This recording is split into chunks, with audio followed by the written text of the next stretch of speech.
The live debate on National Pulse, a nationally broadcast and online streamed program, became the center of attention when Louisiana Senator John Kennedy faced off against Texas Representative Jasmine Crockett.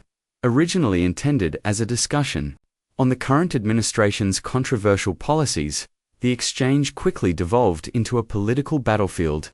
The host's plan unraveled within minutes. The control room went into a frenzy and what followed left the media stunned. No one expected a politician like Crockett to be put in such a tough spot. Live on air. National Pulse has hosted many heated debates over the years, but never one like this. The show opened with lively theme music and bright stage lights as host. James Carter stood between two podiums. His voice was steady, professional. "Today, we welcome Senator John Kennedy and Representative Jasmine Crockett," he said. "Thank you both for being here." Kennedy nodded, his southern drawl calm, but cutting.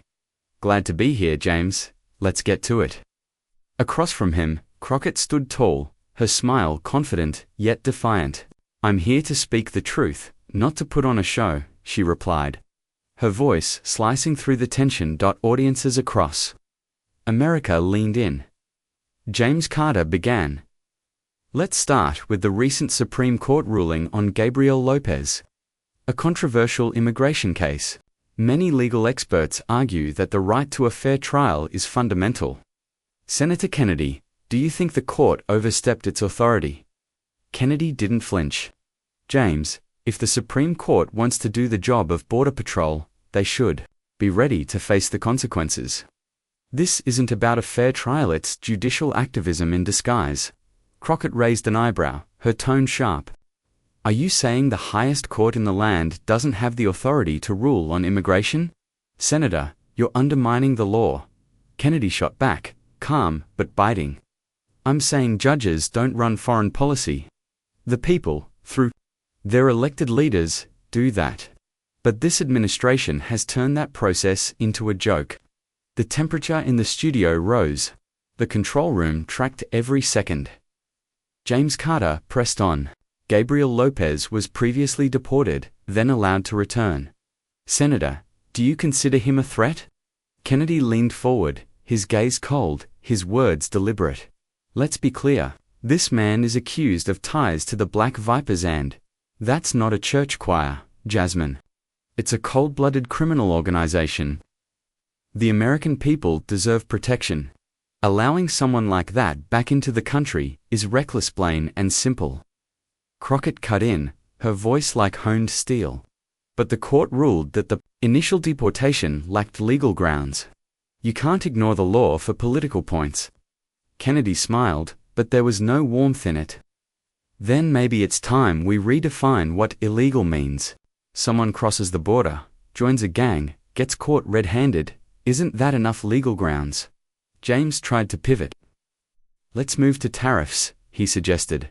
But Kennedy was unyielding. "No. Jasmine brought this up, so let's be clear. The public deserves to know why a gang member is getting better treatment than a citizen who can't afford rent." The atmosphere turned heavier. Crockett sat up straight, trying to redirect. "If we could get back to the economy." Kennedy cut in again, voice still calm but sharp as a scalpel. "You want to talk economy? Let's talk about what happens when gangs run neighborhoods. Businesses shut down, schools crumble, families move. That's an economic issue too, Jasmine. And the people know it." The camera panned to Crockett. Her lips were pressed tight. She was cornered. Kennedy leaned back, voice low. "If this were about taxes or trade, I'd let you change the subject. But this is about national security and the audience gets that." Crockett forced a smile. "This debate shouldn't go that way," she said, voice cooling. "Let's move to the economy. Senator, you've defended President Trump's tariff policies, but many experts say they've hurt American consumers. How do you respond?" Kennedy didn't miss a beat. "I think those experts need to step out of their air-conditioned offices and meet the people actually working for a living. Tariffs aren't crushing them, they're leveling the playing field." Crockett's tone sharpened. "Leveling the playing field. Prices are up, imports are down, small businesses are struggling. You call that success? Kennedy responded like he'd rehearsed it. For the first time in years, countries that slapped unfair taxes on us are at the table. You don't get that from polite letters, Jasmine. She narrowed her eyes. You mean deliberately causing economic pain for Americans? Kennedy stayed steady. It's a short-term cost for a long-term gain. Sometimes to cure the disease, you have to take bitter medicine. A taut silence hung in the air. Crockett gripped her hands tightly. But even some in your own party have doubts. They say it's causing instability. Kennedy cut her off. Instability is when cheap goods flood in and crush American farmers. You call that stability? Viewers could feel the tension. Kennedy wasn't just answering, he was constructing an argument, brick by brick. Crockett tried to shift. Let's talk taxes, she said. You've called raising taxes on the wealthy class warfare. But polls show most Americans support it. Are they wrong? Kennedy leaned forward, voice soft, but provocative. They're not wrong. They've just been told half the story. Taxing the rich sounds good until they move their money offshore or relocate. Then who pays? The night shift worker who loses their bonus. The server who loses hours. Crockett frowned, frustration creeping in. But shouldn't the wealthy contribute more? Kennedy fired back. They already do. The top 10% pay over 70% of federal income taxes. That's not opinion, it's IRS data. Drive them away with higher taxes. Good luck funding anything after that. Crockett's composure cracked, a breathing quickened. Her eyes flicked. The control booth. In the studio, producers whispered anxiously. One murmured in Carter's earpiece, "Stick to the script." Another scrambled for backup cue cards. This was no longer a controlled debate. It was chaos. Kennedy, still behind his podium, looked relaxed. Crockett stood rigid, silent. The lights returned. We're back. James Carter said, the excitement drained from his voice. Let's move to foreign policy. Kennedy nodded. All right, let's do it. Crockett straightened, trying to regain control. You've supported Trump's foreign policy, even his confrontational stance with allies. Do you really think that helps American diplomacy? Kennedy offered a thin smile. When allies start slapping you in the face, maybe, it's time to stop sending fruit baskets. Trump didn't pick fights, he negotiated. There's a difference. But pulling out of global agreements, threatening NATO members, those moves alarmed the world, Crockett said, frustrated. Kennedy leaned in, voice firm. That world has been freeloading off us for decades. Trump made them pay their share. That's not chaos, that's leadership. Critics call it reckless, Crockett said. Critics are career diplomats who never had to meet a payroll, Kennedy replied. It's easy to criticize from DC, but when Trump spoke, the world listened, even the ones who hated him. Crockett stared. Do you think we're safer now? Kennedy's tone sharpened. No, I think we're more vulnerable, because weakness invites enemies. If you're more worried about being liked than respected, you're not protecting America. You're opening the door for trouble. So you're saying this administration is weak. I'm saying they're busy managing headlines instead of threats. And people notice. He paused. And if you're going to grill me, Jasmine, I hope you'll ask the same questions when someone from your party is here. Crockett flipped a page, then set it aside, done with the script. Let's talk about the Capitol riot, she said. You said those who broke the law should be prosecuted, but you've criticized the investigation.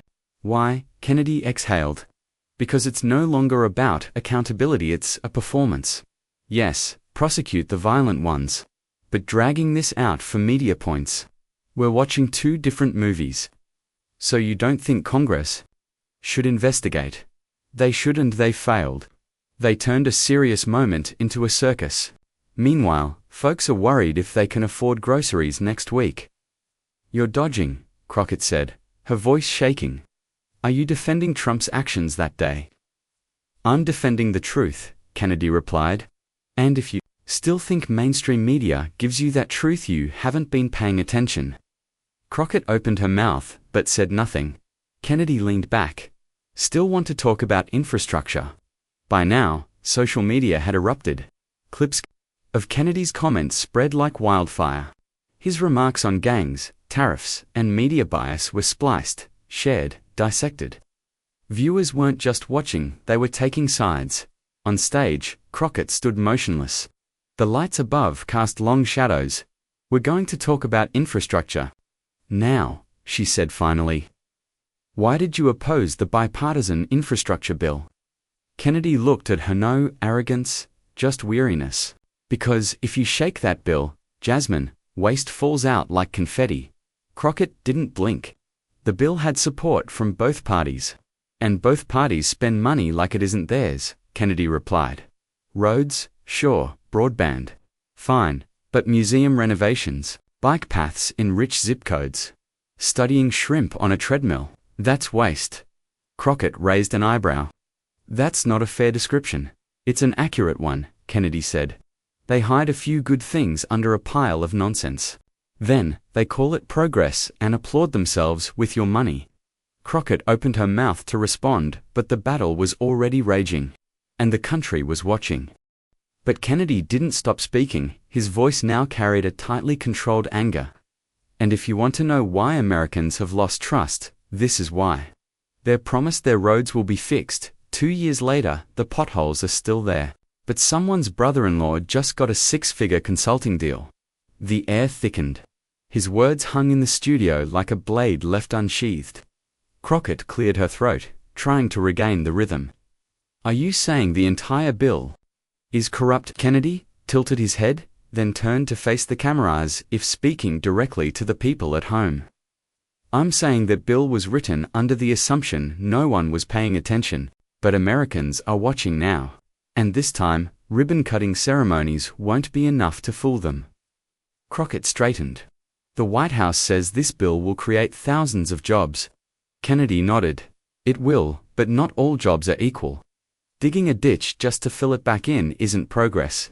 Real jobs come from real productivity, not bloated contracts funneled through 3 layers of middlemen." Crockett attempted to shift the topic. "Let's go back to your point about media bias. That's a conversation worth having." Kennedy motioned slightly. "Be my guest." She blinked, momentarily thrown. "You've accused the media of wearing one team's jersey. Are you suggesting outlets like National Pulse can't report objectively?" Kennedy shrugged. "I'm saying, when every so-called mistake tilts in one direction, it stops looking like a mistake." Silence fell. "You think I'm wrong?" Kennedy asked, locking eyes with her. Crockett hesitated. "I think that's an oversimplification." Kennedy leaned in slightly, calm but cutting. "And I think calling the lab leak theory a conspiracy for a year was an oversimplification. Calling concerned parents extremists. Another one. Burying crime and inflation numbers until they couldn't be ignored. Oversimplifications too." Crockett pushed on. "Many journalists do try to be balanced." Kennedy's voice sharpened. "Balance isn't giving both sides a quote. Balance is asking both sides tough questions. When's the last time you grilled someone from your own party like this?" Crockett looked ready to respond, but said nothing. Kennedy gave a slight smile. "Exactly." At that moment, a producer's urgent voice came through Crockett's earpiece. Her jaw tightened. They'd lost control of the segment, and she knew it. She straightened. "With all due respect, Senator," she said, with strain slipping through her tone. "You've spent this debate attacking the press, defending Trump, and avoiding accountability." Kennedy leaned back, calm as ever. "Trying to change the topic again, Jasmine." His tone was dry, mocking. The energy didn't just shift, it cracked. Social media ignited, clips circulating instantly. Kennedy's remarks about the Black Vipers gang, his swipe at air-conditioned office economists, and especially his critique of media bias. National Pulse's stream was flooded with real-time reactions, viewers firmly choosing sides. On stage, Crockett stood still, her voice sharper now. "Let's talk about democracy. You claim to speak for the people, but voters are worried about extremism, election denial, threats to democratic norms. How do you justify supporting a former president who undermined those institutions?"